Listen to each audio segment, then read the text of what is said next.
Hello and welcome to all you music connoisseurs. My name's Emily and I like to talk about music. I am not a professional in the music industry. I've never recorded a song. I don't know what all goes into any of this stuff. But I like to talk about it. I love music and I love to talk about music and I share my opinion on it. So don't ever take what I say as like a definite, oh my god, yeah, like she knows her shit. I don't. I'm just a fan of music. Today I'm going to be talking about Marilyn Manson's newest single. It is called Raise the Red Flag. It was released, technically at my time, it was released at 11 o'clock, August 15th at night.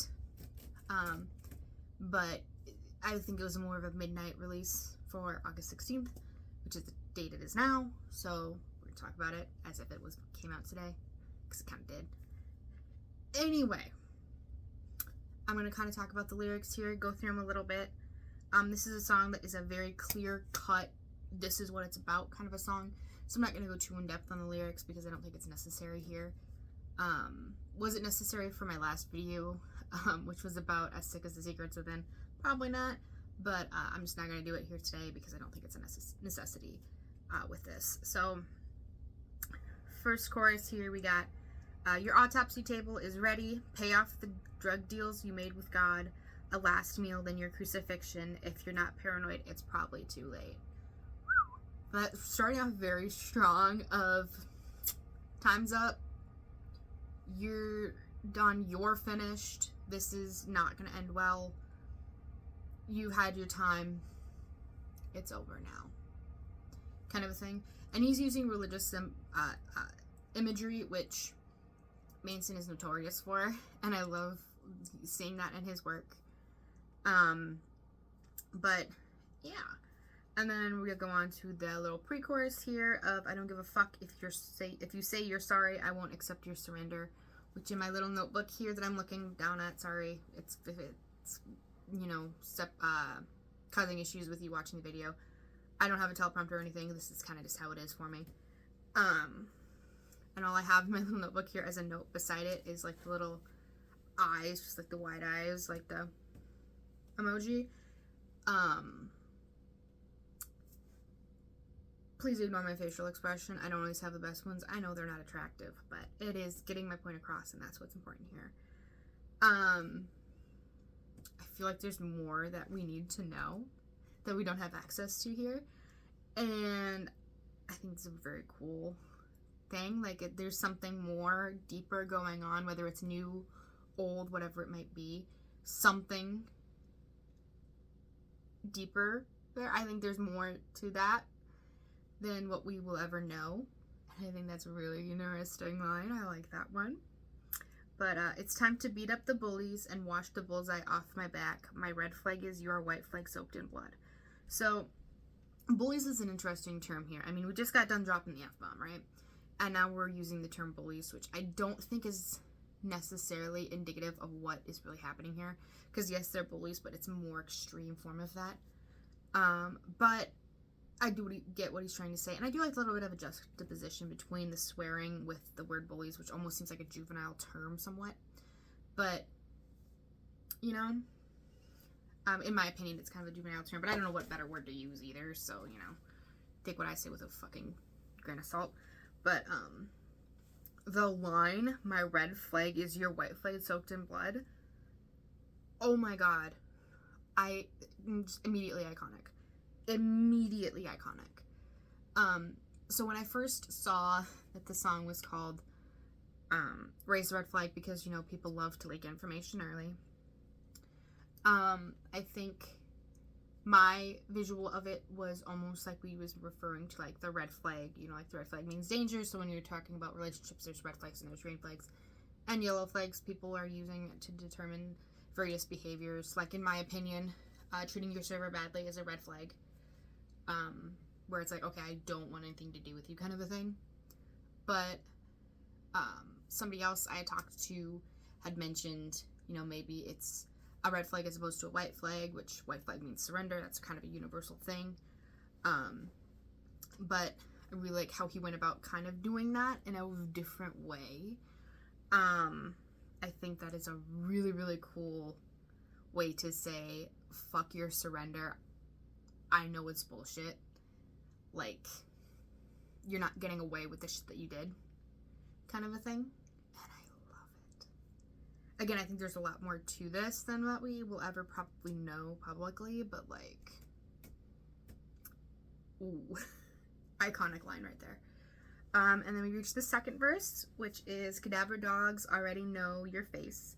Why pretend in a room full of fakes? Something made up for idiots to praise. Losers love liars till their dying days. Holy shit, dude.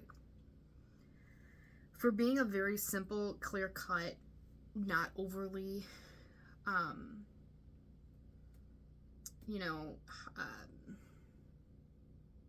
interpretive, I guess, kind of a way of saying it.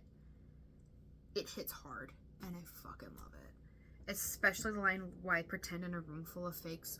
Bitch. Bitch. Bitch. Bitch. Okay? Like, That whole, losers love liars till their dying days. Dude. What a fucking comeback line there. Like, oh my god. He is doing this in a blatant way that isn't overtly, horrible words. You know, you get artists like Eminem who do use a lot of attacking kind of words, very personalized kind of ones, which is perfectly fine. I'm not saying there's anything wrong with that. But then we have Manson here going with the word losers, and that's like the worst. But you know he means it in the most disgusting way. I love it, okay? And then we get the chorus and the pre-chorus again, and then we hit this little bridge of your loyalty lies on the wrong side of the future. And I think that's more so addressing the people who have sided with this individual who, I'm not gonna name, but like, or the people who have kind of joined forces with her, basically saying you're in deep shit, because this is not going to end how you think it's going to want it to end, and you're going to look bad here. Not me.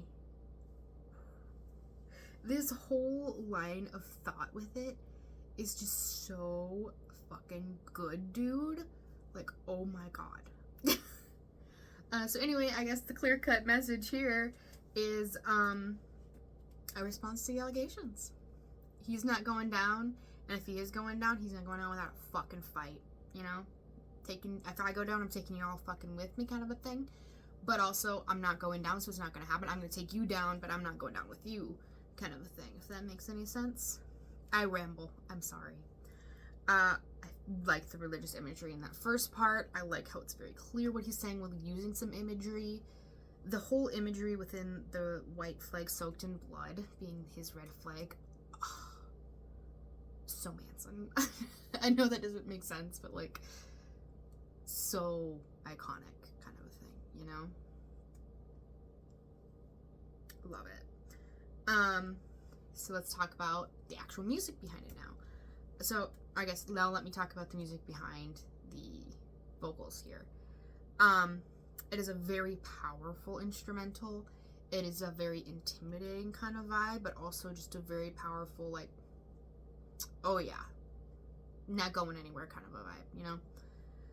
There's a very, there's this build up into this really hard, heavy guitar before the actual, like, melody goes into it, and there's so much in that music. Tyler Bates, phenomenal job. Manson, phenomenal job with this, because it's giving the message without even having the lyrics there. If you just listen to that without focusing on the vocals, you get the message across.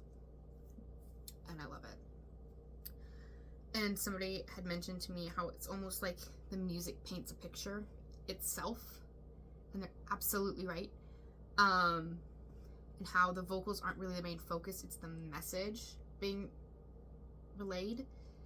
And I think that is absolutely true, because like, if you listen to it, the vocals blend so amazingly well with the instruments that the message gets across so well, because there's so much pushing you to what the meaning is. And I love it. I love it. I fucking love it. Okay.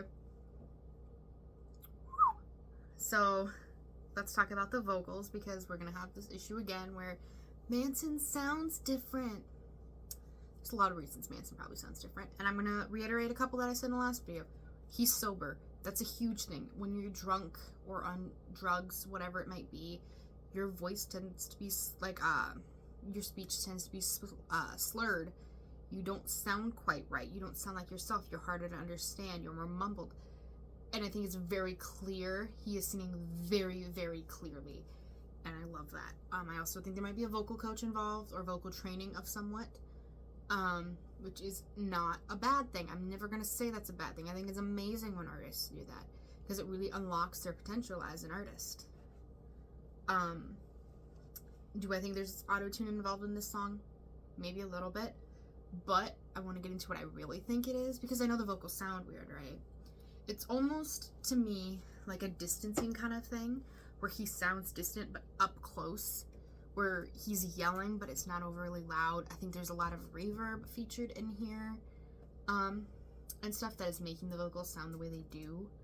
So I'm going to refer to a technique that I have found out about recently, that was done by David Bowie for his song Heroes, which has the same kind of effect, where it's almost like a distancing kind of effect, where you hear it from different distances. And it's almost like he did that kind of technique, maybe more with technology now that we have more advanced technology with sound editing, but also maybe he did some of that manually, without the technology. So I'm going to read this little snippet here that I took from Wikipedia. It's not going to be necessarily word for word, but it'll be somewhat word for word. It is from the Wikipedia for David Bowie's song Heroes. It's very easy to look up. I will put it in the description because I did use it as a source here. And I will also link to the Marilyn Manson song in the description. But I will kind of keep it simple somewhat. I'll read it, but I won't necessarily have a direct word for word kind of a thing, so let's see if I can do it like this here so it doesn't look so obvious when I'm reading off a sheet of paper I printed, because I didn't want to write it all down, because I'm lazy.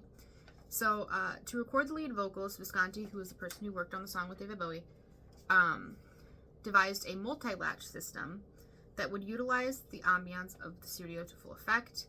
3 microphones were used to capture the vocals. The first was set up 9 inches from Bowie, the second was set up 20 feet away, and the third was set up about 50 feet away. The 2 further mics or farther, I guess is the better word that it says here, literally, were routed through a noise gate or a volume controlling device that would turn them on as Bowie's voice reached them. Visconti explained, this is in quotes here, if he sang a little louder, the next microphone would open up the gate, and that would make this sort of big splash of reverb, and then if he sang really loud, the back microphone would open up, and it would just open up this enormous sound, creating this echoing reverb effect. And I almost wonder if that's not what Manson did here. There's also, some artists have covered microphones with fabric and cut holes in them, and then the sound kind of travels through that hole differently. It's a muffled sound, but also not.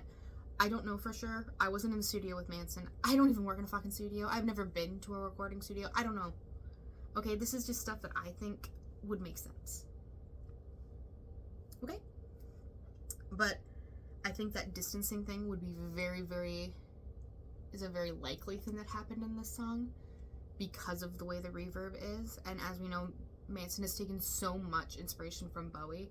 It wouldn't surprise me if that was the case here. But who's to say? I don't know. I wasn't there. I'm not involved. It's a personal opinion, and I stand by my personal opinion. So yeah, overall, I love this fucking song. It is a banger and a fucking half.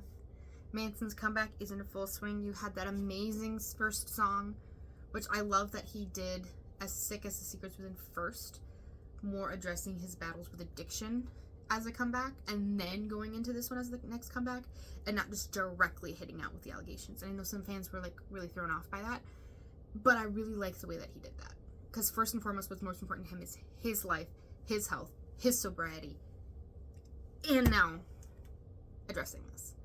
I think that's a really cool vibe to get from it. That's at least what I get from it. And I think it's a really cool thing to do. So, yeah.